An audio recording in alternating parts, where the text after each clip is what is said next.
Okay, hi everybody. Joseph P. Farrell here with another news and views from the Nefarium on Thursday, April 12th, 2012, the year of the apocalypse. And today's wild speculation is prompted by a memory and two articles. And first, the memory is some of you may be aware that at one point in my life I was a casino manager. All right, I was the ranking floor manager in the graveyard shift in Oklahoma's largest casino. That was about 12 years ago, in fact. And I'm prompted to the memory because of two articles. The first is an article that was emailed to me by a friend that the headline is Chinese Woman Gets Death Sentence for Gold and Futures Trading Fraud. We'll get back to that in a minute. And then the other article is our ever reliable Daily Bell that has an article out that I'm going to link to this blog, How the Elites Manipulate Big Stocks and Why They're Failing. All right. Well, the stock market has always struck me as being something worse than a casino. Because at least in a casino, number one, you know the odds are stacked against you by the house. Number two, you know the rules of the games that you're going to play and what the returns on investment are going to be for risking your money. In other words, the odds are clearly stated on each game you play, be it blackjack to roulette to craps. The only thing that you don't know the odds are the slot machines, and they're pretty bad as well. Okay? In the stock market, we have no such thing. Worse than that, in the stock market, we have a couple of things called specialists and algorithmic trading, and we'll get back to that too. So, anyway, I read this first article about the Chinese woman who was sentenced in a court in Wenzhou province for cheating approximately 100 million yuan, or about 10 million British pounds sterling, in futures and gold trading, according to their official news agency. The woman's name is Wang Kaiping, and I hope I'm pronouncing her name correctly. For those of you who know Chinese, please forgive me. I don't know any Mandarin or Cantonese, so I'm not that certain about the pronunciation. But this woman, in her sentence, gets to spend 2 years in prison first. Then they shoot her. Okay? Now, the article asks what would be the amount of American banksters and investors that would get the death sentence if Chinese law were applicable here. Well, I'm not saying that type of sentence is necessarily the type of thing that we want to see happen to people, even people that have defrauded other people, because I think it's much more important to learn who they're working with.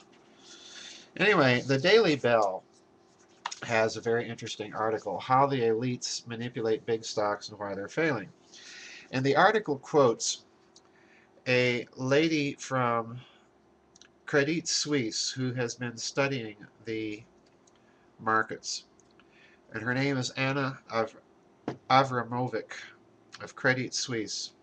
And she notes that trading is down, high volume trading, high frequency trading is down to about 6.59 billion shares per day.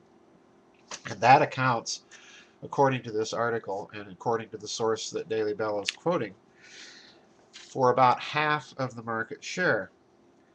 Now, the interesting thing is the Daily Bell goes on to make two statements in analysis of this. The first is that the elites have done what they can to reignite trust in the stock market. Now, I've got to be very honest.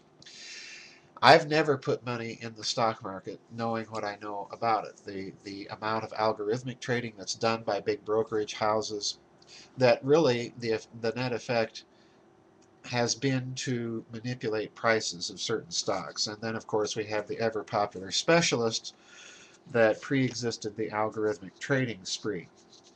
So I've always been very skeptical of the stock market, and I'm not a financial analyst. I don't pretend to be. I would never get involved in any of that. I wouldn't get involved in the market because I think they are manipulated by these power elites for their own purposes. Now, the interesting thing that prompted my wild speculation that I want to indulge a bit here is the conclusion that the Daily Bell reached at the end of this article, and I want to read this to you. People have certainly lost faith in stocks, but this must be seen within the wider context of the larger bull market in money metals. In other words, bullion, gold and silver. This is what the paper money crowd is fighting against and why stocks are resistant to re-stimulation. All right.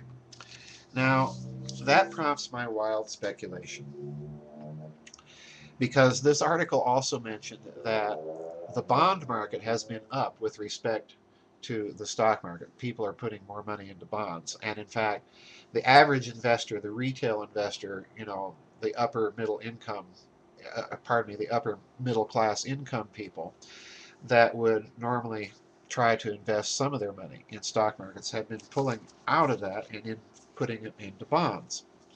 The problem, as I see it, is that the bond market is also largely electronic. All right. Which brings up two things, and here we go with my wild speculation. The bullion market strikes me as being equally subject to elite manipulation. And of course, this is where I've disagreed so often philosophically with the Daily Bell. They're following basically the Austrian school of economics, rather ideologically, and they don't have much use for state-issued debt-free money. In other words, they are totally against fiat money, whether it's a bank, a central bank issuing it, or a state issuing it. All right. I'm not an ideologue. I have no commitments, although I am not fundamentally ideologically opposed to the idea of state-issued debt-free money. The problem is, at least in history, sometimes that gets out of control as well, as we all know. But the problem I have with what's going on here is, remember the bearer bond scandal, all right? The bearer bond scandal is interesting because I've been arguing that such a market for counterfeit bonds could not exist without there being some real reality underpinning what the counterfeiters, if that's indeed what they are, what the counterfeiters are trying to offer. All right. So in other words, there has to be real bearer bonds in large denominations floating around out there. And as a matter of fact, I'm not going to mention what I've recently found that would indicate that this is in fact true. It's a piece of information that props up that part of my analysis. But the problem with the bearer bond scandal, you'll recall, is that these are all bonds issued with gold backing, which brings in another subject that I've talked about on the website, in my blogs, and before in these video blogs, and that's Japanese General Yamashita and all of that Japanese gold that was plundered from Asia during World War II, and particularly from China, Indonesia, and so on during the Japanese occupation of those countries. Now, what this implies to me is that there's a lot of unaccounted for bullion. And this means that the bullion market can, in fact, be manipulated. And if that, what I believe to be vast amount of off-the-books gold were suddenly released onto the market, that, of course, would collapse the price of gold. And in fact, if you've studied the history of this Japanese gold from World War II, you'll discover that President Truman actually knew about this extra gold, and a decision was made by the money elites at the time to keep all of this a secret, precisely because, and here it comes, precisely because they did not want to collapse the official price of gold, which at that time was a mere $35 an ounce, okay? So I think we have to be a little skeptical of this analysis that the Daily Bell is giving for what the stock market activity is doing, because that means they're not accounting for a hidden tier of finance, a hidden layer of finance. The bearer bond scandal raises an important point to my mind, because again, if you go back and look at the history of the story as I've outlined it on the website, you'll discover that official government sources or reliable mainstream sources, the problem that they have is getting their story straight. Some will tell you that the United States government stopped issuing large denomination bearer bonds in 1982 during the Reagan administration, and then reinstituted an emergency series of bearer bonds from about 1984 to 1987, but then stopped after that. That most bearer bonds now are issued electronically. All right. Now, I have a big problem with that right there, because if you're following what's going on, I think that many people not only have a problem with algorithmic trading on the stock market, but I know if I had $500 million in a wall safe buried in my floor here, and I decided, oh, I want to go out and buy a $500 million Federal Reserve gold-backed 1934 bearer bond, if I wanted to do that, I would be absolutely insistent that I had a physical copy of the bond. All right, not some electronic blip on a screen in a bank. I would want physical possession of the security instrument. So I think that's another reason we have to look very, very carefully at what's going on in the stock market, what's going on with this bearer bond scandal story.